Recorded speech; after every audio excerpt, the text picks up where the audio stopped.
అందరూ చేతులు ఎత్తండి. Hare Krishna Hare Krishna Krishna Krishna Hare Hare Hare Rama Hare Rama Rama Rama Hare Hare. Okay, thank you very much.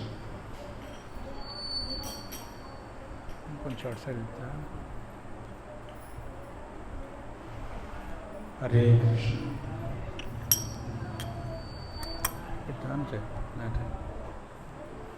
అటుగా ఇటైతే ఇంకెక్కువ వస్తుంది అటు సైడ్. హరే కృష్ణ సౌండ్ పెట్టుకుంటా. హరే కృష్ణ హరే వాల్యూమ్ తగ్గించు. Reduce volume. హరే కృష్ణ హరే కృష్ణ హరే కృష్ణ హరే కృష్ణ. అందరం ఒకసారి కీర్తన చేద్దాం. కొంచెం పెంచి. హరే కృష్ణ మోడ్. హరే కృష్ణ ఇంకొంచెం. హరే కృష్ణ ఎట్లా మోడ్. హరే కృష్ణ హరే కృష్ణ హరే కృష్ణ హరే కృష్ణ హరే కృష్ణ. ఓకే, ఇంకో. హరే కృష్ణ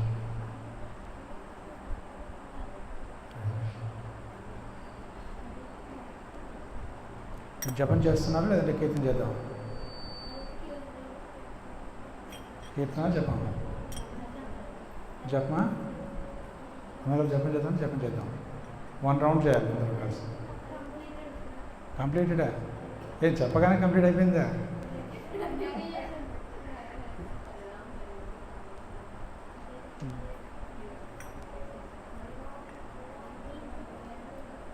ఓకే, చేయండి.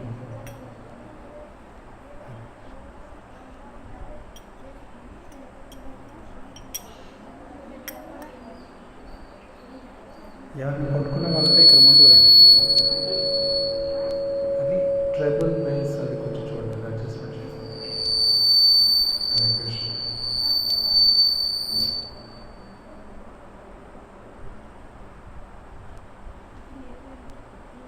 లేదంటే అది ఇక్కడ తీసుకొచ్చి పెట్టేసి, లేదంటే ఆ స్పీకర్ ఇక్కడ తీసుకొచ్చి పెట్టి. హరే కృష్ణ వాల్యూమ్ తగ్గించండి. హరే కృష్ణ తగ్గించండి. హరే కృష్ణ హరే కృష్ణ హరే కృష్ణ కృష్ణ కృష్ణ హరే రామ రామ రామ హరే. రెడీ? ఇంకా వచ్చేవాళ్ళు ఎవరున్నారా? స్టార్ట్ చేద్దాం.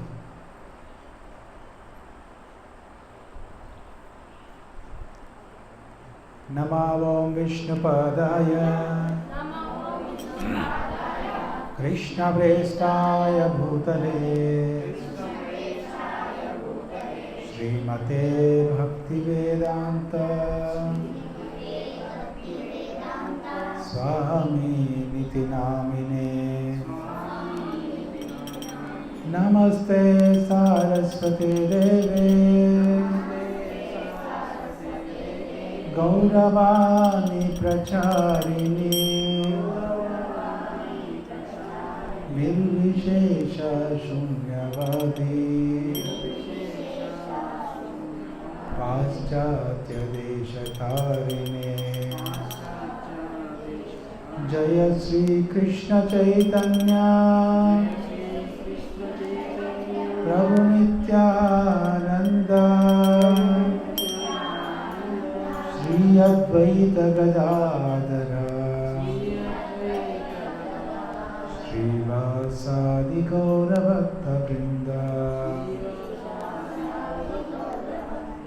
హరే కృష్ణ హరే కృష్ణ కృష్ణ కృష్ణ హరే హరే హరే రామ హరే రామ రామ రామ హరే హరే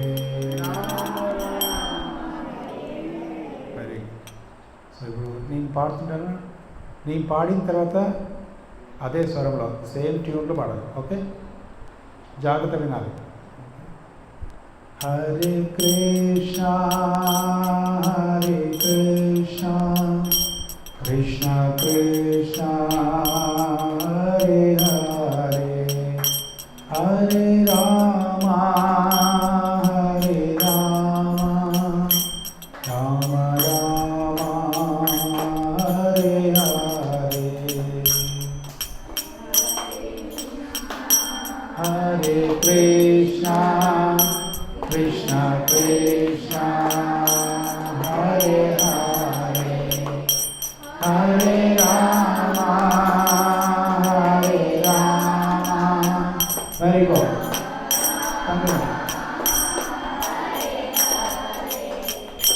హరే కృష్ణ హరే కృష్ణ కృష్ణ కృష్ణ హరే హరే హరే రామ హరే రామ రామ రామ హరే హరే.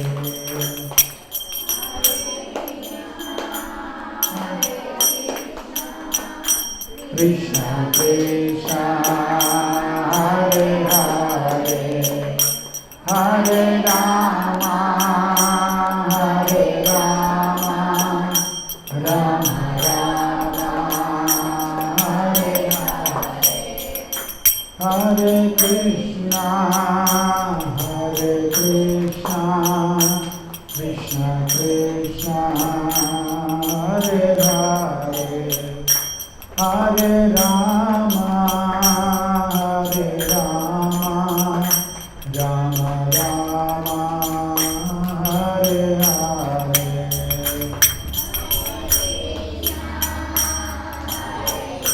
గట్టిగా ఎదురుగా చెప్పండి.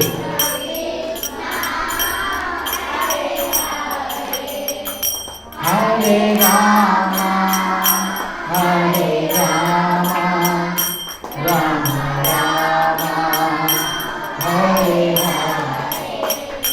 హరే హరే కృష్ణ హరే కృష్ణ కృష్ణ కృష్ణ హరే హరే హరే రామ హరే రామ రామ రామ హరే హరే. Loudly. గట్టిగా చెప్పండి. Very good. హరే రామ హరే రామ రామ రామ హరే హరే హరే కృష్ణ కృష్ణ కృష్ణ హరే హరే హరే రామ రామ రామ హరే హరే కృష్ణ కృష్ణ హరే హరే హరే రామ రామ రామ హరే కృష్ణ కృష్ణ కృష్ణ హరే హరే హరే రామ రామ రామ హరే హరే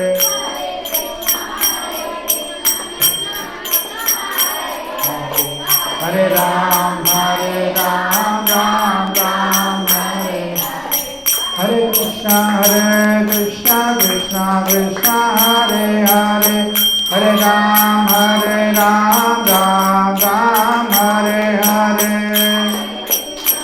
గట్టిగా హరే రామ రామ రామ హరే కృష్ణ కృష్ణ కృష్ణ హరే హరే హరే రామ రామ రామ హరే హరే. గట్టిగా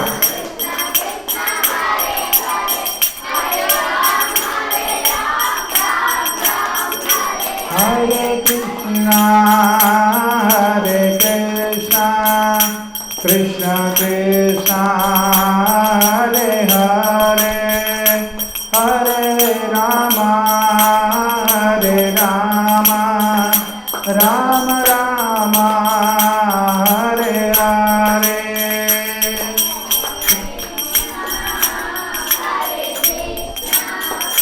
Krishna Krishna Hare Hare Hare Rama Hare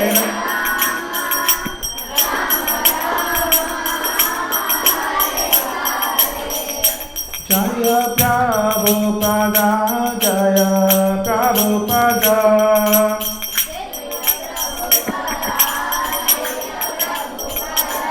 Prabhupada Prabhupada Prabhupada Prabhupada Jaya Jaya Prabhupada Prabhupada Prabhupada Prabhupada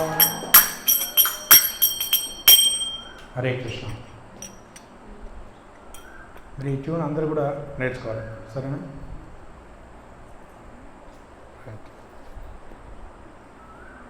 Now let us offer our obeisances. Om Namo Bhagavate Vasudevaya. అందరూ చేతులు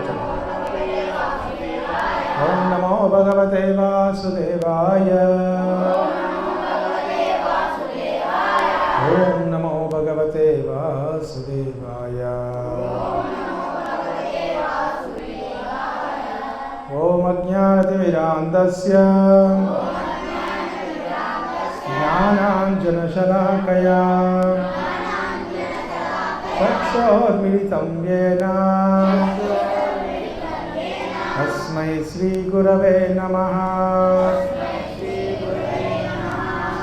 Namo Om Vishnupadaya Vishnavresthaya Bhutale Srimate Bhaktivedanta Swami Niti Namine Namaste Saraswate Deve Gauravani Pracharine Nirvishesha Shunyavadi Paschatya Deshatarine Jaya Shri Krishna Chaitanya Prabhu Nityananda Shri Advaita Gadadhara Srivasadi Gaura Bhakta Vrinda Hare Krishna Krishna Krishna Hare Hare Hare Rama Rama Rama Hare Hare. Hare Krishna. Welcome. Last time ఎంతమంది వచ్చారు? పోయినసారి ఎంతమంది వచ్చారు?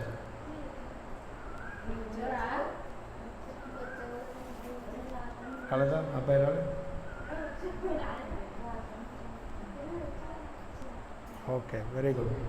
అందరు వచ్చారు, right? Okay. మీకు ఎంతమంది గుర్తుంది ఏం చెప్పుకున్నాం మనం లాస్ట్ టైం పోయిన వారం?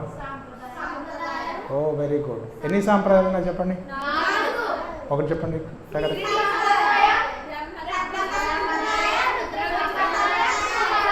Very good. అందరికి ఒకసారి హరి బోల్ చెప్పండి. హరి బోల్. ఎంత పర్ఫెక్ట్గా ఉన్నారు చూసారా? ఇప్పుడు 4 ఆచారాలు చెప్తారు. ఓకే, ఎవరు? నెక్స్ట్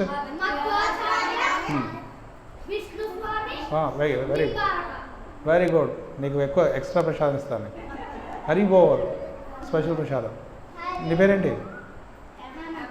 హేమంత్కి ఈరోజు ఎక్స్ట్రా ప్రసాదం. అందరికి కూడా మంచి ప్రసాదం. ఓకే, అందరు కూడా బాగా చెప్పారు. Very happy. ఇప్పుడు మరి ఎవరెవరు ఏ ఆచార్య ఏ సాంప్రదాయానికి ఆచార్య? Very good. ఇంకా నెక్స్ట్ బ్రహ్మ సాంప్రదాయానికి Madhvacharya. Very good. Next Rudra సాంప్రదాయం. నెక్స్ట్ కుమార సాంప్రదాయం. Very good. హరి బోల్. Very good. బాగా నేర్చేసుకున్నారు. మళ్ళీ మర్చిపోవద్దు. లాస్ట్ టైం ఎవరి చరిత్ర చర్చించుకున్నాం? Very good. రామానుచార్య యొక్క గురువు గారు ఎవరు?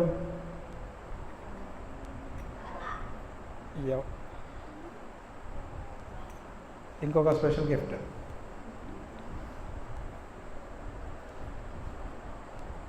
ఒక స్మాల్ హింట్ ఇవ్వనా? పోనీ అతను ఎలాంటి యాక్టివిటీ చేశాడు అంటే ఏ? Very good. అది పేరు ఏమైనా గుర్తుందా ఎవరికైనా? స్టార్టింగ్ ఒక small point. Okay, first letter ఇస్తారు, క్లూ ఇస్తారు. Very good. ఎవరు అందించలేదు కదా? Yadav Prakash. Okay, very good. So ఇప్పుడు మనం చర్చించుకోబోయేది ఇంకొక వెరీ ఇంట్రెస్టింగ్, ఒక అద్భుతమైనటువంటి వ్యక్తి యొక్క చరిత్ర. రామానుచార్య గారి యొక్క గురువు గారు యాదవ్ ప్రకాష్ గారు. యాదవ్ ప్రకాష్ కేవలం స్కూల్లో తను గ్రామర్ పండిట్. తన దగ్గర మొదట నేర్చుకున్నాడు. తర్వాత తన యొక్క రామానుచార్య గారి యొక్క శిష్యుడయ్యారు. కానీ రామానుచార్యకి ఒరిజినల్ గురువు ఒక ఆచార్య ఉన్నారు. తన పేరేంటో తెలుసా? యామనాచార్య. యమనాచార్య. ఏంటి తన పేరు? యమనాచార్య అని చెప్పవచ్చు. ఓకే, సో ఈరోజు అతని చరిత్ర ఇంకా అద్భుతంగా ఉంటుంది.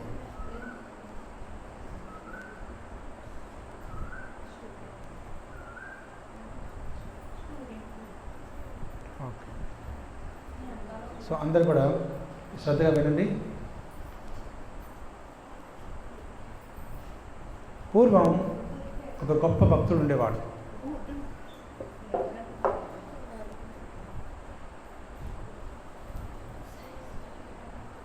అందరూ కూడా ఒకసారి ప్రారంభించే ముందు ఒకసారి హరే కృష్ణ మంత్రం చెప్తాం. వాళ్ళు కూర్చునేలోపు రైట్. అందరు ఒకసారి చేతులు తల్లి హరే కృష్ణ హరే కృష్ణ కృష్ణ కృష్ణ హరే హరే హరే రామ హరే రామ రామ రామ హరే హరే. మిమ్మల్ని చూస్తుంటే నాకు కూడా చాలా ఉత్సాహం వచ్చేస్తుంది.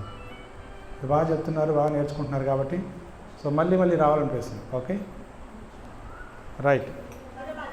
మీరు జాగ్రత్తగా వినండి. మరి ఇప్పుడు నెక్స్ట్ టైం మళ్ళీ అడిగితే సమాధానం చెప్పడానికి మీరు శ్రద్ధగా వినాలి. శ్రద్ధగా వింటే తప్ప వాళ్ళు చెప్పలేరు. ఓకే, సో ఆచార్య ఎవరు ఇప్పుడు మనం చర్చించుకోబోయేది? యమనాచార్య. ఓకే, యమనాచార్య గారి యొక్క తాతగారు వచ్చేసి నాతముని. ఎవరది? నాతముని గారు కూడా చాలా గొప్ప భక్తుడు. తర్వాత తనకి ఎన్నో రకమైన సిద్ధులు ఉన్నాయి. అంటే సిద్ధులు అంటే యోగా ఎవరైతే ప్రాక్టీస్ చేస్తారో, యోగాను ఎవరైతే అభ్యసిస్తారో వాళ్ళకి 8 రకాల సిద్ధులు ఉంటాయి. అష్టసిద్ధులు అంటారు. వారు నీటిపైన నడవచ్చు, గాలిలో అలా తేలవచ్చు, క్రింద కూర్చొని చంద్రమండలాన్ని అలా ఒక చేతితో తాకొచ్చు. తర్వాత చూడండి అబ్బాయి, నో డిస్ట్రాక్ట్, ఇది చూడు, ఎవరు కదలకూడదు. ఏం చెప్తున్నాను ఇప్పుడు? అష్టసిద్ధులు. ఓకే, ఈ 8 సిద్ధుల గురించి కొందరు కూర్చొని చంద్రమండలం కూడా తాకొచ్చంట. ఎవరికైనా కావాలి అలాంటి సిద్ధి. తర్వాత ఒకవేళ కాశ్మీర్ యాపిల్ ఉందనుకో, ఇక్కడ కూర్చొని కాశ్మీర్ యాపిల్ కూడా అలా తెంపుకోవచ్చు వాళ్ళ గార్డెన్లో. సో ఇలాంటి సిద్ధులు ఉండేవి. ఎవరికి? నాతమునికి. తను చాలా గొప్ప ఆచార్య, గొప్ప భక్తుడు. తనకి ఈశ్వరముని అని చెప్పేసి ఒక గొప్ప పుత్రుడు ఉండేవాడు. తను చాలా అందంగా ఉంటాడు. తనకి వివాహం చేశారు. తన పేరేంటి? ఈశ్వరముని. వివాహం చేసిన తర్వాత వాళ్ళిద్దరు కూడా భర్త భార్య ఇద్దరు కలిసి మొత్తం తీర్థయాత్రకు వెళ్ళారు. ఆ రోజుల్లో ఒక మంచి సంతానం కావాలి, గొప్ప భక్తుడు జన్మించాలి వాళ్ళ ఇంట్లో అంటే వాళ్ళు ఏం చేసేవారంటే మొత్తం తీర్థయాత్రకు వెళ్ళొచ్చేవాట. వెళ్ళొచ్చి అందరి యొక్క భగవంతుడి యొక్క ఆశీర్వాదం, అక్కడ ఉన్న క్షేత్రాల యొక్క ఆశీర్వాదం, సాధువులకి ఆశీర్వాదం తీసుకొని వచ్చేవారు. అయితే అలా తిరుగుతూ వస్తున్నప్పుడు చివరిగా బృందావన్కి వెళ్ళారు. ఎక్కడికి వెళ్ళారు? బృందావన్కి వెళ్ళిన తర్వాత అక్కడ చాలా నచ్చింది ఆ ప్రదేశం. తర్వాత తనకు కనుక సంతానం కలిగితే ఈ యమున అని చెప్పేసి నది పేరు పైన పెడతామని చెప్పేస్తున్న పేరు వాళ్ళు ఒప్పుకుంటారు. తర్వాత ఇంటికి వెళ్ళిన తర్వాత కొద్ది రోజులకి తనకి పుత్ర సంతానం కలుగుతుంది, కొడుకు పుడతాడు. తనకి యమున అని పెడతారు, అంటే యమునా తీరాన్ని కూడా ముద్దుగా పిలుస్తారు తన పేరు. అలా జరిగిన తర్వాత, సంతానం జరిగిన తర్వాత అతను దురదృష్టవశాత్తు తన తండ్రి గారు శరీర త్యాగం చేస్తారు. తను వైకుంఠానికి వెళ్ళిపోతాడు. తన పేరేంటి? ఈశ్వరముని. పేరేంటి? తను శరీర త్యాగం చేస్తారు, వెళ్ళిపోతారు. తన చిన్నతనంలోనే 5 సంవత్సరాల వయసు వస్తుంది. తన తాతగారు ఉంటారు. తాతగారి పేరేంటి? నాతముని. నాతముని. ఈ నాతముని తాతగారు సరే తను శ్రద్ధగా చూసుకుంటుంటారు. ఆ సమయంలో 5 సంవత్సరాల వయసులో తనకి గురుకులంలో జాయిన్ చేస్తారు. గురుకులంలో జాయిన్ చేసిన ఎవరు? తన గురువుగారు ఎవరు అంటే భాష్యాచార్య. పేరేంటి? భాష్యాచార్య. చాలా గొప్ప భక్తుడు, పండితుడు. అయితే ఆ గురుకులం అనేది చాలా పెద్దది, అందరూ కూడా చాలా చక్కగా చదువుకుంటుంటారు. కానీ ఇక్కడ యమునా తీరకి ఒక ఇబ్బంది ఏమిటంటే, తనకి తైత్తీర్య ఉపనిషత్ చెప్తూ ఉంటారు. చెప్తూ ఉన్నప్పుడు ఒకటేసారి అలా రిపీట్ చేస్తూ ఉంటే అతనికి బోరు కొడుతుంది. ఈరోజు చెప్తాడు అదే పాఠం, రేపు కూడా చెప్తుంటారు అదే పాఠం, మరుసటి రోజు చెప్తుంటారు. తను విని తనకు బోరుగా అనిపిస్తుంది. ఒకటేసారి మళ్ళీ రిపీట్ చేస్తున్నారేంటి అంటారు. తనకి ఒక మంచి లక్షణం ఏమిటంటే, ఒకసారి చెప్పారంటే అది మనసులోకి ఎక్కిపోతుంది. రెండవసారి రిపీట్ చేయాల్సిన అవసరం ఉండదు. అది ఇప్పుడు చూడండి, మీ స్కూళ్ళలో అలా చేస్తారా? పాఠాన్ని రివిజన్ చేసి కూర్చోబెట్టి ట్యూషన్స్ అటు ఇటు అన్నీ చెప్తారు, అవునా? తనకి అలా కాదు, ఫోటోగ్రాఫిక్ మైండ్ అంటారు దాన్ని. ఏమంటారు? ఒక్కసారి చెప్పారంటే ఏకసంతాగ్రాహి. ఒకసారి చెప్పండి మైండ్లోకి వెళ్ళిపోతుంది. రెండోసారి చెప్పారంటే బోర్ కొట్టేసి తను అంటాడు ఇది బోరింగ్గా ఉంది, నేను స్కూల్కి వెళ్ళను అంటాడ. లేదు వెళ్ళు అని నేర్చుకోను అంటే తను వెళ్ళేసి వాళ్ళ అమ్మగారు పంపిస్తుంటారు, నేర్చుకుంటూ ఉంటాడు. ఒకరోజు వాళ్ళ గురువుగారు ఊరు వెళ్తే అక్కడ పాండ్యరాజు అని చెప్పేసి గొప్ప పాండ్యరాజు ఉంటారు. తనకి ఒక కోర్టు పందిరి ఉంటాడు. ఆ కోర్టులో పండితుడు, తన పేరు ఏంటంటే దిగ్విజయ్, కోలాహల దిగ్విజయ్ పండిత్. పేరేంటి?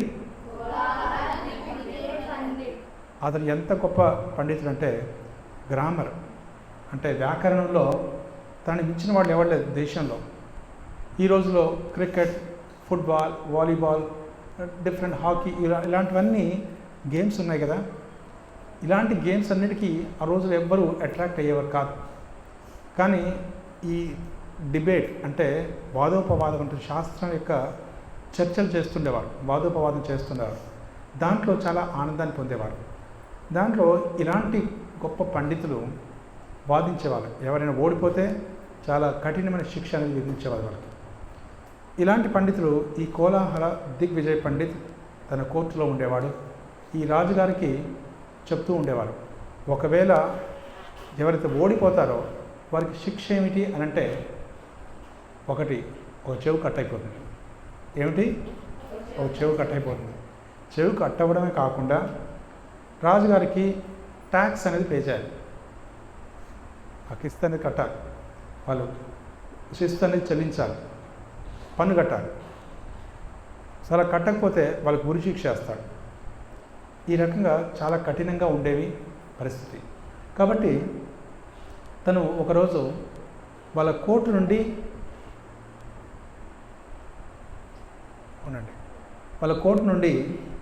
ఒకరు వస్తారు, వాళ్ళ శిష్యులు వస్తారు.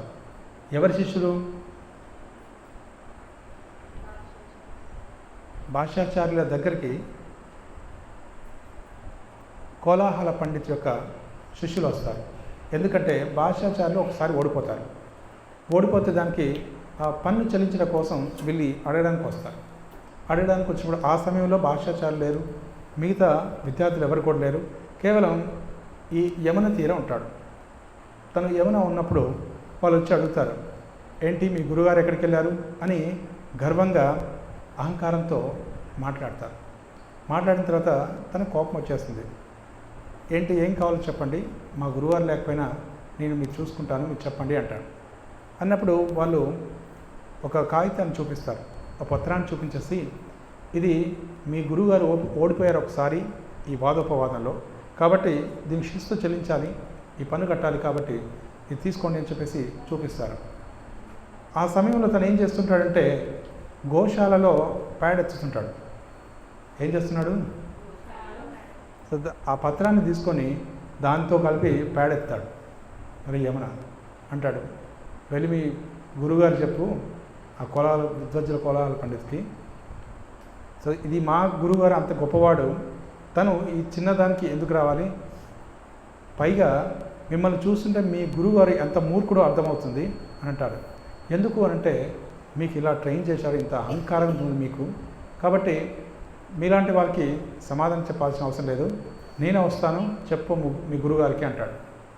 అన్న తర్వాత ఏంటి ఈ పిల్లవాడి ఆ సమయంలో తన వయసు ఎంత అంటే 12 సంవత్సరాలు. ఇక్కడ 12 సంవత్సరాలు ఎవరన్నారా? ఓకే, 12 సంవత్సరాల పిల్లవాడు. సో ఈ రకంగా చిన్న పిల్లవాడే ఈ వయసులో ఉన్నవాడు. తను అంటాడు వెళ్ళి చెప్పుకో అంటాడు. తన కోపం వచ్చేసింది. వెళ్ళిన తర్వాత వాళ్ళ గురువు గారు చెప్తాడు, ఈ రకంగా మాట్లాడంటే ఇంకొక శిష్యుని పంపిస్తాడు, వీడికి ఏమైనా పిచ్చామో సరిగ్గా చూసిరా ఒకసారి అని చెప్పేసి. అంటే మళ్ళీ తిరిగి ఇంకొక శిష్యుడు వస్తాడు. వచ్చిన తర్వాత తనని అంటాడు, చూడు ఒకవేళ నేనే అక్కడికి రావాలంటే ఇప్పుడు ఏ రకంగా అయితే ప్రైమ్ మినిస్టర్కి వాళ్ళందరూ కూడా సో ఒక సైన్యాన్ని ఒక రకమైన ఆర్భాటంగా తీసుకువెళ్తారో, ఒక సెక్యూరిటీతో తీసుకెళ్తారో, అదేవిధంగా నాకు కూడా ఒక పల్లకి తర్వాత సైన్యం వాళ్ళందరితో వస్తే తప్ప నేను రాను అని చెప్పేస్తానంటాడు. ఆ రకంగా తనని కూడా గౌరవిస్తూ రాజుగారు అంటారు, సరే ఎవరైనప్పటికి కూడా తనని ఛాలెంజింగ్ చేయడానికి లేదంటే తనని ఎదిరించడానికి ఒకతను వస్తా అంటున్నాడు కదా, ఖచ్చితంగా మనం వారిని ఆహ్వానించాలి అని చెప్పేసి వారు ఏ వయసుతో సంబంధం లేదని చెప్పేసి వారు పంపిస్తారు. మంచి పల్లకి అందరినీ కూడా సైన్యాన్ని పంపిస్తారు. సైన్యాన్ని పంపించిన తర్వాత అక్కడ తీసుకువెళ్తారు. తీసుకువెళ్ళే ముందు అక్కడ మొత్తం కోర్టులో అందరూ కూడా ఎంతో కోలాహలంతో ఒక రకమైనటువంటి వాతావరణం నెలకొంటుంది. అక్కడ రాజుగారు రాణికి మధ్యలో ఒక పోటీ అనేది ఏర్పడుతుంది. రాజుగారు అంటాడు, పిల్లవాడు ఇలా ఉన్నాడు, ఖచ్చితంగా ఓడిపోతాడు అని తనంటాడు. రాణి అంటుంది, లేదు తను గెలుస్తాడు అంటాడు. వీళ్ళిద్దరి మధ్య సంభాషణ విన్న తర్వాత ఈ విద్వజ్జన కోలాహల పండితులు అంటారు, రాణి వైపు చూస్తూ, రాణిగారు చూసారా పిల్లవాడు, తనకి అందమైన చెవులున్నాయి, ఒకటి కోల్పోబోతున్నాడు అంటాడు. దాని తర్వాత అతను ఆలబందార్ అంటే విజయాన్ని సాధించేవాడు అని అర్థం, అంటే ఖచ్చితంగా విజయాన్ని సాధించి చూపిస్తాడు మీకు అని అంటాడు. అన్న తర్వాత రాణిగారు అన్న తర్వాత తను వస్తాడు. వచ్చిన తర్వాత కూర్చుంటాడు. కూర్చున్న తర్వాత ఒకవైపు పూర్వం ఎవరైతే చెవులను మొత్తం కోల్పోయిన వారు ఒక 50 పైగా పండితులు అక్కడ ఉంటారు. వాళ్ళందరూ ఉక్రోషంతో ఉంటాడు, వీడిని ఎలా ఓడించాలని చెప్పేసి. తర్వాత మిగతా వాళ్ళందరూ కూడా ఈయన వైపు ఎవరైతే ఉంటారో విద్వజ్జన కోలాహల పండిత్ వైపు వాళ్ళందరూ కూడా ఎంతో ఆనందంతో ఉంటారు, ఈ పిల్లవాడిని కాసేపట్లో ఓడించేస్తాడు తనని చెప్పేసి. అలా ఉన్నప్పుడు తను ప్రారంభిస్తారు. సో ఈ వీళ్ళ యొక్క వాదోపవాది ఈ విద్వజ్జన కోలాహల పండిత్ మొదటగా కొన్ని గ్రామర్ వ్యాకరణం గురించి కొన్ని ప్రశ్నలు అడుగుతాడు. సులభంగా చెప్పేస్తాడు. తను అంటాడు, ఇంత చిన్న చిన్న ప్రశ్నలు నాకు వేయద్దు, ఆ టైం వేస్ట్ చేయకూడదు అంటాడు. అన్న తర్వాత ఎంత కఠినమైన వేసినప్పుడు చాలా సులభంగా చెప్పేస్తాడు. సులభంగా చెప్పిన తర్వాత తను అంటాడు, సరే ఇది కఠినమే కావు, చాలా సులభంగా చెప్పేస్తున్నాం అంటున్నావు కదా, మరి మీరు అడగండి ఏదైనా ప్రశ్నలు, నేను చెప్తాను సమాధానం అంటాడు. సరే నేను 3 స్టేట్మెంట్స్ 3 విషయాలు నేను చెప్తాను, వాటిని మీరు కాదని నిరూపించాలి అంటారు.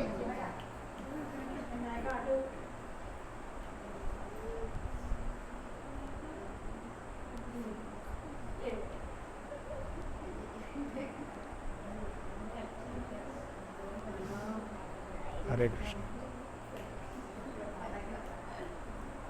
హరే కృష్ణ. సో కాబట్టి ఏం చెప్పుకుంటున్నా ఇప్పుడు, ఎక్కడి వరకు వచ్చాను?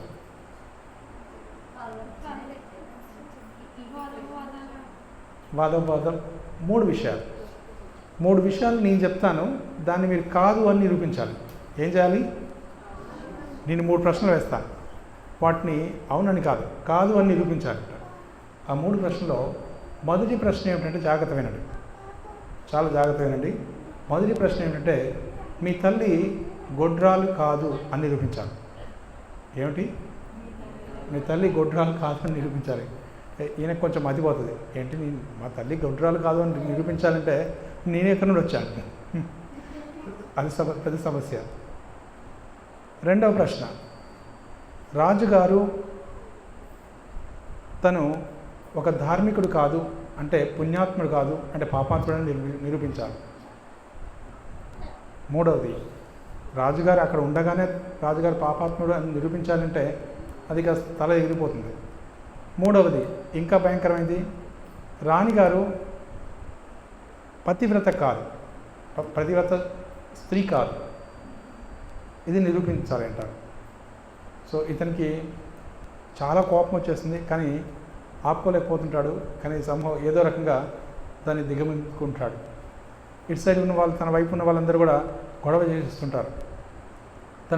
వాళ్ళందరూ అంటుంటారు, లేదు మీరే నిరూపించాలి, ఇది అతను చెప్పడు అని అంటారు. ఇటువైపు ఉన్న వాళ్ళని, చెవులు పోడుకున్న వాళ్ళందరూ అంటారు, లేదు అతను ప్రశ్నలు అడగడం వరకే అతని కర్తవ్యం, సమాధానం చెప్పకపోతే అతను ఓడిపోయినట్టే అంటాడు. సో ఆ రకంగా ఇది వాళ్ళిద్దరి మధ్య వాదోపవాదాలు జరుగుతుంటాయి. జరుగుతూ ఉన్నప్పుడు ఫైనల్గా మీరు గొడవలు పెట్టుకోవద్దు, నేను సమాధానం చెప్తాను, నేనే చెప్తాను సమాధానం అంటాడు. ఎవరు? యమున. తర్వాత అన్న తర్వాత మొదటి చెప్తాడు. మొదటి ప్రశ్న ఏమిటి? తల్లి గొడ్రాలు కాదు, she is not a barren lady. So అలా అన్నప్పుడు ఎలా అంటే తను అంటాడు, మనుసంహిత ప్రకారంగా ఎప్పుడైతే ఒక తల్లికి ఒక్కడే పుత్రుడు ఉన్నాడు అనుకోండి, ఒకడే సంతానం అనుకోండి, ఆడు గొడ్రాల కిందనే పరిగణించబడుతుంది అంటారు. కాబట్టి మీరు ఒక్కరే పుత్రుడు మీ తల్లికి, కాబట్టి మీ తల్లి గొడ్రాలు ప్రూవ్ చేశాడు. రెండవది, మరి రాజుగారు పుణ్యాత్ముడు, అతను చాలా పుణ్యాత్ముడు, పాండ్యదేశ రాజు, మరి అలాంటప్పుడు తను ఎలా ప్రూవ్ చేస్తున్నాడని ఎదురు చూస్తున్నప్పుడు వారు అంటారు, ప్రజలందరూ కూడా రాజుగారి యొక్క ధర్మం ఏమిటంటే, ప్రజలందరూ కూడా ఏదైతే పాపం చేస్తారో అది 1/6 వంతు రాజుగారు తీసుకుంటారు. అలాగే ప్రజలందరూ పుణ్యం చేస్తారో ఏదైతే అది కూడా 1/6 వంతు రాజుగారు తీసుకుంటారు. అంటే దీంట్లో కలియుగంలో చాలా వరకు పాపం తప్ప పుణ్యం చాలా తక్కువ చేస్తారు. కాబట్టి ఆ రకంగా రాజుగారు పాపం అనేది తీసుకుంటున్నారు అని చెప్తారు. అంటే ధర్మంగా వర్తించట్లేడు అంటారు. అది ప్రూవ్ చేశాడు. అర్థమైందా? మూడవది ఏంటి?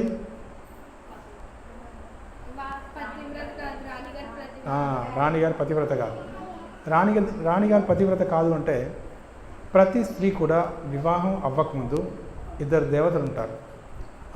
తన స్త్రీ శరీరంలో ప్రత్యేకించి వివాహం కాకముందు అంటే ప్రత్యేకించి తనకి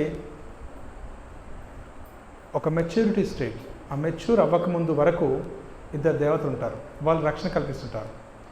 పైగా వివాహం అయ్యేంత వరకు వాళ్ళు ఉంటారు. ఉండి ఎప్పుడైతే వివాహం అవుతున్నప్పుడు బ్రాహ్మణుడు అక్కడ మంత్రాలను చెప్పేసి, మీరు ఇక వెళ్ళిపోవచ్చు, ఇప్పుడు భర్త వచ్చాడు అని చెప్పేసి వాళ్ళు పంపిస్తారు. సో ఆ రకంగా తనకు ముందే 2 దేవతలు తన శరీరంలో పరాయి పురుషులు ఉన్నారు కాబట్టి తన పతివ్రత కాదు అని చెప్పేసి నిరూపిస్తాడు. అర్థమైందా? సో ఈ రకంగా ఈ 3 ప్రశ్నలకి సమాధానం చెప్తారు.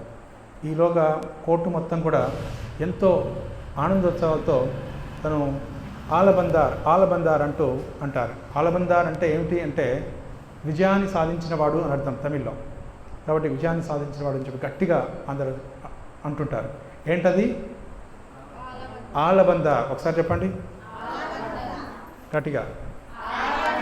ఓకే, ఆయన పేరు ఆలబందార్ అని కూడా ఒక పేరు. దాని తర్వాత రాజుగారు అంటారు, సరే మన ఇద్దరం కూడా ఒక పోటీ పెట్టుకున్నాం, ఒకవేళ తను గెలిచినట్లయితే ఏంటి, తను ఓడిపోయినట్లయితే ఏంటంటే వాళ్ళిద్దరు ఒక పోటీ పెట్టుకుంటారు. ఆ పోటీ ఏమిటంటే, రాణిగారు ఓడిపోయినట్లయితే రాజుగారికి అంటుంది, మీ యొక్క దాసి దాసిని అవుతారు అన్నట. అంటే వాళ్ళ యొక్క సర్వెంట్స్ ఉంటారు కదా, రాజుగారికి తన యొక్క దాసి యొక్క నేను దాసిని అవుతాను అంటారు. ఒకవేళ మీరు ఓడిపోయినట్లయితే దానికి ఏమిటి పనిష్మెంట్ అంటే మీ నా అర్ధరాజ్యాన్ని తనకి ఇచ్చేస్తాను అంటాడు. సరే, ఇప్పుడు తను గెలిచాడు కాబట్టి మీరు ఓడిపోయారు, సో మీరు మీ యొక్క అర్ధరాజ్యాన్ని తనకి ఇచ్చేసేయండి అంటారు. వెంటనే అర్ధరాజ్యాన్ని తనకి ఇచ్చేస్తాడు. తనకి ఇచ్చేసిన తర్వాత అప్పటి వరకు వాళ్ళ తండ్రి గారు పోయిన తర్వాత, ఈశ్వరుని పోయిన తర్వాత ఎంతగానో పేదరికంతో బాధపడుతూ ఉంటారు యామునాచార్య వాళ్ళ కుటుంబం. కానీ ఎప్పుడైతే ఈ అర్ధరాజ్యం వచ్చేస్తుందో ఎంతో తను భోగభాగ్యాలతో వెలుసులుతుంటాడు, తను ఆనందంగా గడుపుతుంటాడు రాజ్యాన్ని. ఈ విషయాన్ని చూసుకొని మిగతా రాజులందరూ కూడా దీన్ని విజయం సాధించాలి, ఈ రాజ్యాన్ని కూడా తీసుకెళ్ళాలని చెప్పేసి వాళ్ళు ఆక్రమణకి పాల్పడతారు. కానీ తను చాలా తెలివి కలవాడు కాబట్టి అందరినీ ఓడించేసి వాళ్ళ రాజ్యాలు కూడా తను కూడా తీసేసుకుంటాడు. ఇదంతా జరిగింది ఎక్కడ అనంటే తను రూల్ చేసిన కింగ్డమ్ వచ్చేసి మదురై. ఎక్కడది? ఇప్పుడున్న ప్రదేశం పాండ్య దేశం ఉంటుంది మదురై, మధుర మీనాక్షి. విన్నారా? అక్కడ ఎన్నో అద్భుతమైనటువంటి మందిరాలు ఉన్నాయి. సో మదురై, సో ఆ ప్రదేశం చాలా అద్భుతమైనటువంటి ప్రదేశం. ఆ తర్వాత తను ఆ రకంగా కంటిన్యూ చేస్తున్నాడు, కానీ నిజమైంది మర్చిపోతున్నాడు. నిజమైంది ఏంటి మరి అంటే భక్తి. ఎప్పుడైతే కొంచెం డబ్బులు వస్తాయో, కొంచెం ఇవన్నీ వస్తాయో, ఆటోమేటిక్ భక్తి సైడ్కి వెళ్ళిపోతుంది, పక్కకి వెళ్ళిపోతుంది. అవునా? సో అలా కాకుండా తను ఏం చేస్తాడు, నాతముని తను శరీర త్యాగం చేసేటప్పుడు వాళ్ళకి శిష్యుడు తనకి చెప్తారు. తనకు చెప్పేసి వెళ్ళేసి రామశర్మ తన పేరు, వెళ్ళేసి మీరు తనకి రామ్ మిశ్రా తను మీరు వెళ్ళేసి మా మనవడికి ఎలాగైనా సరే ఒక నిధి అనేది ఇవ్వాలి అంటాడు, కొన్ని విషయాలు చెప్పాలి అంటాడు చివరికి. సరే, తనకి వెళ్ళడానికి ప్రతినిత్యం ఎంతోమంది మినిస్టర్స్, ఎంతోమంది బ్రాహ్మణులు, ఎంతోమంది చాలా బిజీగా ఉంటాడు, తను కలవడానికి అస్సలు అవకాశం ఉండదు. అయితే ఇతను ఏదో చిన్న సాధారణమైన సాధు, తను ఎలా కలవాలి అని చెప్పేసి అనుకుంటూ ఉంటే ఒకరోజు ఏం చేస్తుంటే అతులై అని చెప్పేసి ఒక ఆకుకూర, రాజుగారు ఎప్పుడైతే భోజనం చేస్తుంటారో ఆ సమయంలో ఈ ఆకుకూరను తీసుకెళ్ళి వెనకాల నుండి వెళ్ళి ఆ వంటవాడికి ఇస్తుంటాడు. బాబు, ఈ ఆకుకూరను ఖచ్చితంగా చేయండి అని చెప్పేసి. పూర్వం ఎలా ఉండేదంటే వాళ్ళ కుకింగ్ చేసే వ్యక్తి రెండు విధాలుగా వర్తించేవాడు. ఒకటి ఆయుర్వేద డాక్టర్గా కూడా పనిచేయాలి. అంటే తనకి ఏ సీజన్లో ఎలాంటి కూరలు వండితే, ఎలాంటి వంటలు చేస్తే తనకి ఆరోగ్యంగా ఉంటాడు అని చెప్పేసి సీజన్ల ప్రకారంగా తను చూస్తూ వండాలి. సో ఈ ఆకుకూర ఎలాంటిదంటే చాలా మైమర్పింపు చేస్తుంటుంది. 2-3 సార్లు తిన్నారు అంటే ఆటోమేటిక్గా దానికి అలవాటు పడిపోతారు. తను ఇస్తున్నప్పుడు తీసుకుంటూ ఉంటాడు, చాలా అద్భుతంగా, రుచి కూడా చాలా బాగుంటుంది. సో దాని కొద్ది రోజుల తర్వాత ఇచ్చి అలా కంటిన్యూ చేసి ఒకరోజు మానేస్తాడు. మానేసిన తర్వాత వెంటనే రాజుగారు అడుగుతారు, ఇంతకీ ఆ ఆకుకూర ఏది అని అంటాడు. అంటే రాజుగారు ఒక బ్రాహ్మణుడు తెచ్చిచ్చేవాడు ప్రతినిత్యం, తను ఈరోజు రాలేదు అని అంటారు. అంటే ఎక్కడున్నా తను తీసుకొచ్చేసి అంటారు. కానీ ఆ బ్రాహ్మణుడు కూడా నా నుండి ఏమీ ఆశించకుండా, నేను ఎప్పుడు ఏమి ఇస్తానప్పుడు కూడా తీసుకోలేదు, ఆశించలేదు, కేవలం ఈ యొక్క ఆరోగ్యం కోసం ప్రతినిత్యం ఈ రకంగా తెచ్చిచ్చేవాడు అని చెప్పేసి అంటారు. తను తీసుకొచ్చేసి ఇచ్చిన తర్వాత ఒకరోజు తనంట తీసుకురా రేపు అని అంటాడు. తను వస్తారు, వచ్చేసిన తర్వాత ఈ రామేశ్వర వచ్చిన తర్వాత తన దగ్గర తీసుకెళ్తాడు. అక్కడ వెళ్ళిన తర్వాత, మహారాజా, నాకు ఒక చిన్న కోరిక, మీ తాతగారు నాతముని నాకు ఒక బాధ్యత అప్పగించారు, దాన్ని నెరవేర్చినంత వరకు నేను మీ నుండి విడిపోలేను అని చెప్పేసి అంటారు. నాకు కొంత సమయాన్ని ఇవ్వండి అంటారు. సమయాన్ని ఇవ్వండి అంటే సరే ఇస్తాను, మీకు ఎంత సమయం కావాలంటే ప్రతిరోజు ఒక 2 గంటల సమయాన్ని నాకు కేటాయించండి అంటారు. సరే అంటాడు.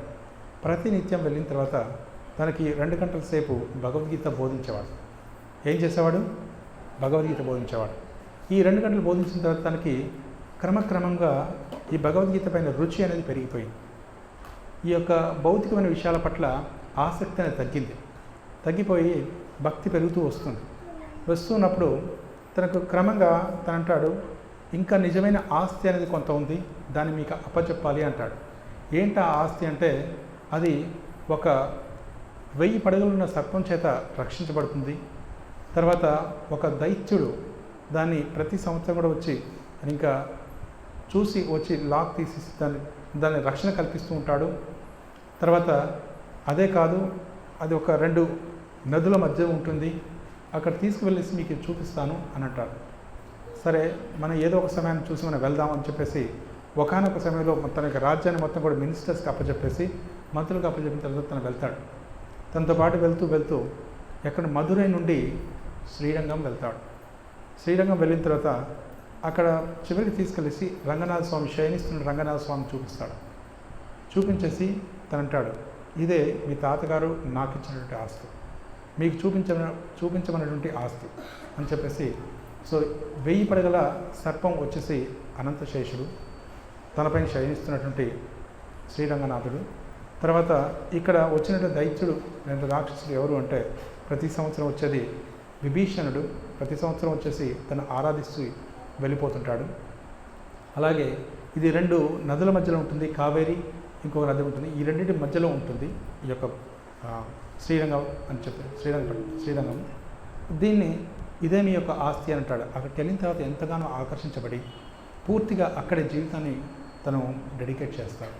తను చేసిన తర్వాత తను తిరిగి మళ్ళీ ఈ రాజ్యానికి వెళ్ళకుండా మొత్తం అక్కడే పూర్తి మంది భక్తి జీవితానికి కాకుండా తను గొప్ప ఆచార్య యమనాచార్యగా పేరు పొందుతాడు.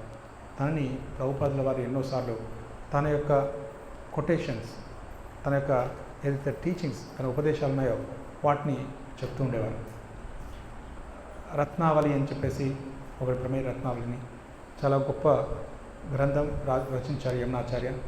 అదే కాకుండా యమనాచార్య రామానుచార్యని బ్రతకమని చెప్పేసి అంటారు. ఎంతోమంది తనకి శిష్యులు ఉన్నప్పుడు కూడా వాళ్ళలో శైలపూర్ణ అని చెప్పేసి తనకి ప్రధాన శిష్యుడు. శైలపూర్ణ యొక్క 2 సిస్టర్స్, 2 యొక్క సోదరిమణులు. సో వారి యొక్క పుత్రులే గోవింద, రామానుచార్య. సో కాబట్టి భూదేవి, శ్రీదేవి అని వీళ్ళిద్దరు కూడా కాంతిమతి, దీప్తిమతి అని కూడా అంటారు. సో వాళ్ళ యొక్క పుత్రులే వీళ్ళు. తర్వాత వాళ్ళే తనకి శిష్యులుగా మారుతారు. తనకి ఎంతోమంది శిష్యులు ఉన్నప్పుడు కూడా చివరిగా రామానుచార్య ప్రధానంగా ఈ శ్రీ సాంప్రదాయాన్ని తను ప్రచారం చేస్తారు. మరి ఈ శ్రీ సాంప్రదాయంలో ప్రధానంగా దేన్ని వీళ్ళందరూ కూడా ప్రతినిత్యం పారాయణం చేసేవారు? మీకు ఎన్ని మందిరాలు ఉన్నాయో తెలుసా? వాటిని దివ్యదేశంలో అంటారు. దివ్యదేశంలో అనేది శ్రీ వైష్ణవులు ఎన్ని ఉంటాయి మీకు ఐడియా ఉంది? ఎవరికైనా ఐడియా ఉందా? 108. ఎన్ని? 108 దివ్యదేశాలు ఉన్నాయి. అంటే పూర్వాచార్యులు ఆల్వార్లందరూ కూడా ప్రతి ఒక్క దివ్యదేశానికి వెళ్ళేసి అక్కడ వాళ్ళు ఎన్నో ఈ ప్రబంధాలు, దివ్య ప్రబంధాన్ని అంటే స్తోత్రాలను రచించి అక్కడ ఒక్కొక్క విగ్రహాన్ని స్తుతిస్తూ వాళ్ళ ఈ మనకి ఎలాగైతే అన్నమాచార్యులు రచించారో కీర్తనలు, వారు కూడా తమిళ భాషలో వాళ్ళు రచించారు. వాటిని వేదాల యొక్క సారం. దాన్ని ప్రతి మందిరానికి, ప్రతి ఒక్క విగ్రహాన్ని ప్రత్యేకంగా రాస్తారు. మొత్తం వచ్చేసి 4000. ఎంత? ఎన్ని శ్లోకాలు? 4000. ఈ 4000 శ్లోకాస్ని ఈ 108 దివ్యదేశంలో ప్రతినిత్యం వాళ్ళు ఉచ్చారణ చేస్తుంటారు, పారాయణ చేస్తుంటారు. దీన్నే రామానుచార్యులు పూర్తిగా ఒక క్రమ పద్ధతిలో వారందరికీ నేర్పుతారు. అందుకే ఇప్పటికి కూడా శ్రీ వైష్ణవాస్ ఈ యొక్క దివ్యదేశంలో అంటారు. అంటే ఈ పూర్వాచార్యులందరూ కూడా సందర్శించినటువంటి, ఆరాధించినటువంటి విగ్రహాలు అని అర్థం, అర్చామూర్తులు. సో దాంట్లో మనం కాంచీపురం వెళ్ళినట్లయితే ఒకే చోట ఒక 10-17 దివ్యదేశాలు ఉంటాయి. కుంభకోణం, శ్రీరంగం, తిరుమల, కాంచీపురం, ఇవన్నీ కూడా ముక్తినాథ్, ఇవన్నీ కూడా దివ్యదేశాలు. అటు చూసినట్లయితే మనకి హిమాలయాల్లో చూసినట్లయితే ఏంటది మన బద్రీనాథ్, ఇవన్నీ కూడా దివ్యదేశాలు. సో కాబట్టి ఇవన్నీ ఎప్పుడైనా వీలుంటే మనందరూ కూడా ఏదో ఒక దాన్ని విజిట్, అఫ్కోర్స్ మనకు తిరుపతి అంటే మనం విజిట్ చేస్తూ ఉన్నాం, అలాగే మిగతా దివ్యదేశాలు కూడా విజిట్ చేయొచ్చు. ఎస్, దీంతో స్టాప్. నెక్స్ట్ టైం మనం కలిసినప్పుడు ఇంకా కొంతమంది ఆచార్యులు ఇప్పుడు నెక్స్ట్ కలిసినప్పుడు వీళ్ళ యొక్క తత్వం ఏమిటనేది కొంచెం అంటే సంక్షిప్తంగా తెలుసుకుందాం. ఈ శ్రీ వైష్ణవాల యొక్క తత్వం ఏమిటి అని. దీన్ని ఒక వర్డ్లో ఒక పదాన్ని చెప్తాను, తర్వాత దాన్ని విస్తరిస్తాను. ఓకే, వీళ్ళ సిద్ధాంతం ఏమిటి అనేది. ఏంట సిద్ధాంతం? విశిష్ట అద్వైత సిద్ధాంతం. ఏంటది? విశిష్ట అద్వైత సిద్ధాంతం. కాబట్టి దీన్ని వాళ్ళ యొక్క సిద్ధాంతం, దాన్ని ప్రధానమైనటువంటి అంశాలు ఏంటి దాంట్లో అనేది వచ్చేసారి చర్చిద్దాం. సో ఎనీ ప్రశ్నలు ఏమన్నాయా? అందరికి అర్థమైనట్లేనా? నెక్స్ట్ టైం రెడీగా ఉన్నారు కదా? Okay, thank you. సో మీరందరూ కూడా ఎవరెవరు జపం చేస్తున్నారు? ఎవరు ప్రారంభించారు? వన్. సో నెక్స్ట్ ఇంకా ఒకసారి చేతులు ఎత్తండి. ఎవరెవరు జపం చేస్తున్నారు? ఒకటి. బాయ్స్ చేయట్లే? ఒకరోజు అవుతుంది, ఇంకో రోజు అవ్వట్లేదా? మొబైల్ పక్కన పెట్ట, అదే అవుతుంది.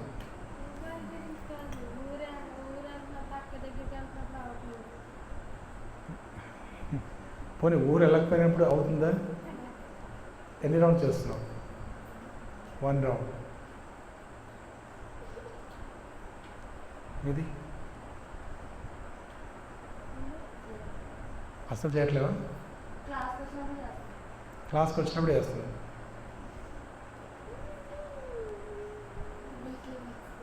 Weekly once. పిల్లడు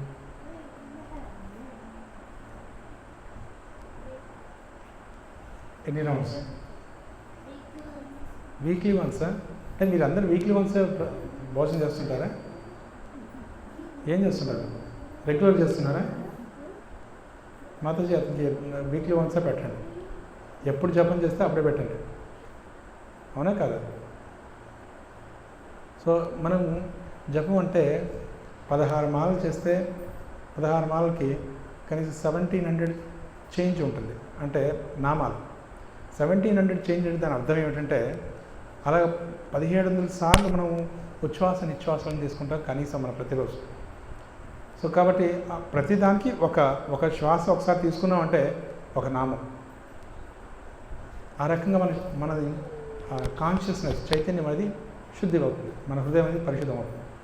మనం అలా చేయలేకపోయాం అనుకోండి, అలా కలుషితం అవుతూనే ఉంటుంది. అవునా? కాబట్టి ప్రతినిత్యం ఒకటి ఖచ్చితంగా చేయాలి. Everyday at least 1 round. అందరు బాయ్స్, గర్ల్స్ అందరు కూడా. గర్ల్స్ ఎవరైనా చేస్తున్నారా లేదా? ఇంతమంది ఆ శ్లోక చదివే అమ్మాయి ఎక్కడుంది? రావట్లేదా? అంతే, ఒకసారి వచ్చేసింది, వెళ్ళిపోయింది. రావట్లేదు కదా? ఓకే,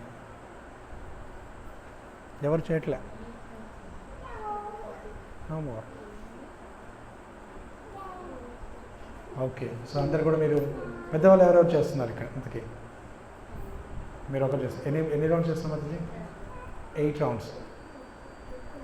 నెక్స్ట్ మాతాజీ ఏం చేయట్లే? మీరు రెగ్యులర్గా వస్తున్నారు కదా? లాస్ట్ టైం ఒకటే సార్, ఫస్ట్ టైం వచ్చారా? ఓకే. పవిత్ర చేస్తుందా? ఎన్ని రౌండ్స్? 8 రౌండ్స్. 16 to 8. 16 నుండి 8కి వచ్చారా? వెరీ గుడ్, చాలా బెటర్, ఇంప్రూవ్మెంట్ బాగా అవుతుంది. కార్తీక చేస్తుందా?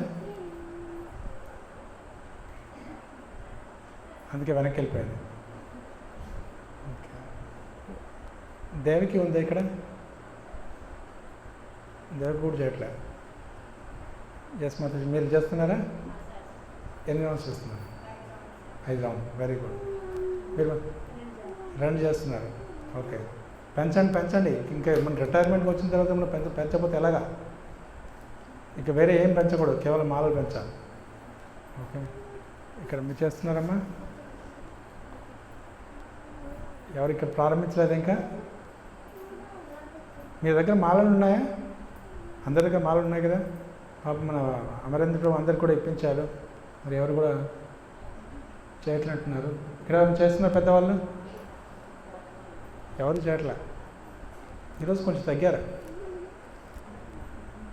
సో ఎవరు చెప్పలేదా? ఎనీవే నెక్స్ట్ టైం చూడండి. మనకి శ్రీకృష్ణ జన్మాష్టమి కూడా వస్తుంది త్వరలో. కాబట్టి మీరందరూ కూడా శ్రద్ధగా జపం చేయండి. జన్మాష్టమి వచ్చేసరికి మీరందరూ కూడా కాస్త మాల కూడా ఇంక్రీజ్ చేయాలి. చూడండి, మనకు భౌతికమైన కోరికలు ఉన్నప్పుడు కూడా జపం చేయడం ద్వారా ఖచ్చితంగా భగవంతుడు వాటిని పూర్తి చేస్తాడు. అలా కాకుండా మన ప్రయత్నం మనం చేసినట్టు మనం అలా కష్టాలు పడుతూనే ఉంటాం. అవి దయచేసి మీరు ఎలాంటి పరిస్థితులు ఉన్నప్పుడు కూడా ఈ మాల చేయడానికి ప్రయత్నించండి. సో అందుకని అందరికీ ప్రాధాన్యపడేది ఒకటే, ఇది ఒకటి చేయండి. చివరిగా కాసేపు ఒక 2 నిమిషాలు కీర్తన చేద్దాం. మీరందరూ లేస్తారా? మీరు డ్యాన్స్ చేస్తారా?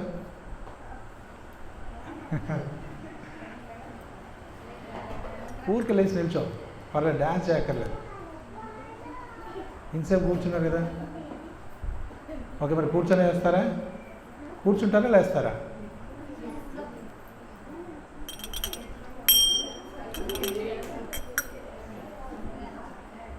ఓకే.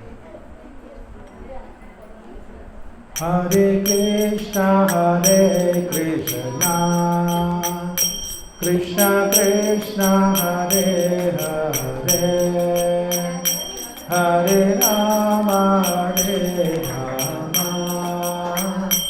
రామ రామ హరే హరే. అందరూ చెప్పండి గట్టిగా. కృష్ణ కృష్ణ హరే హరే హరే రామ హరే రామ రామ రామ హరే హరే హరే కృష్ణ హరే కృష్ణ కృష్ణ కృష్ణ హరే హరే హరే రామ హరే రామ రామ రామ హరే హరే. హరే చెప్పండి.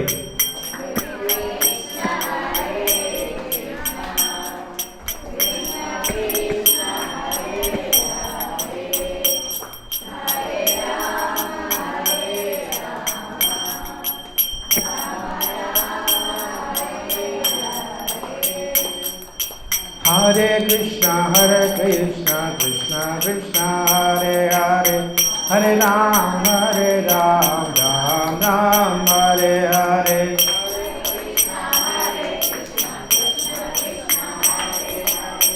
हरे राम राम राम हरे कृष्णा कृष्णा कृष्णा हरे हरे हरे राम राम राम हरे हरे.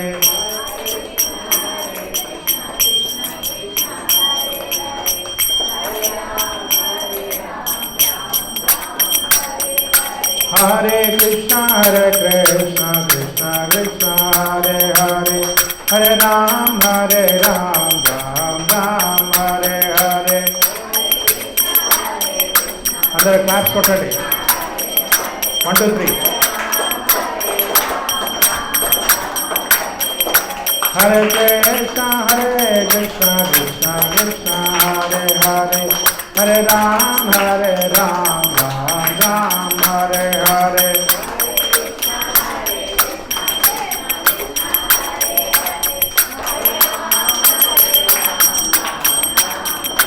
हरे कृष्णा कृष्णा कृष्णा हरे हरे हरे राम राम राम हरे हरे.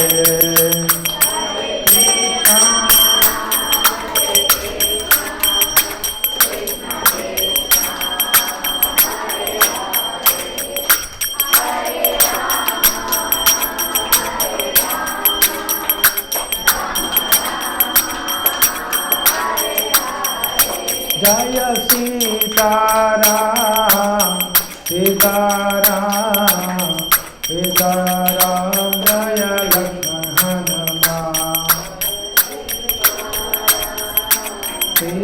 सीताराम सीताराम जय लक्ष्मण जय प्रभुपदा प्रभुपदा ప్రభుపదా శీల ప్రభుపదా. గట్టిగా చెప్పండి.